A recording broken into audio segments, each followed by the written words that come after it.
They're specifically trained to deploy on any battlefield in the world within hours. Go, go, go, go! Ready to fight. The reason one of America's most elite air assault divisions has been sent right here, right now. We joined Deputy Commander Brigadier General John Lubas and Colonel Edwin Mathaidis, commander of the 2nd Brigade Combat Team, on board a Black Hawk helicopter for an hour's chopper ride to the very edge of NATO territory, around 3 miles from the border with Ukraine. From the start of the war, Russia advanced from Crimea along the Black Sea to Kherson, aiming to capture port cities like Mykolaiv and Odessa to landlock Ukraine. We're right about here. We're ready to defend every inch of NATO soil. Why is it necessary to have the 101st here? We bring a unique capability.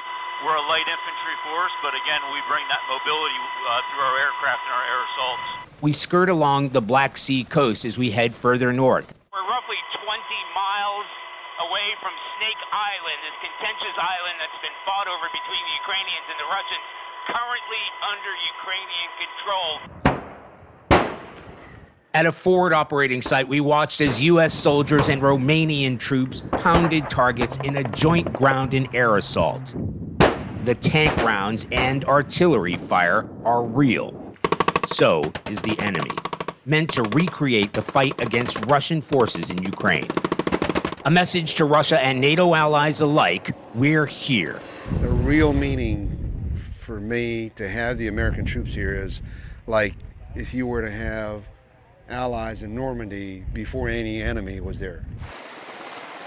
In all, roughly 4,700 soldiers of the 101st Screaming Eagles from Fort Campbell, Kentucky, have been deployed to reinforce NATO's eastern flank. You've had an opportunity to watch, observe, and possibly study the Russians. What do you think of them so far? So we're closely watching them. So we're building objectives to practice against that replicate exactly what's going on in Ukraine. We're the closest American unit to the fighting in Ukraine. And what does that feel like? What does that mean?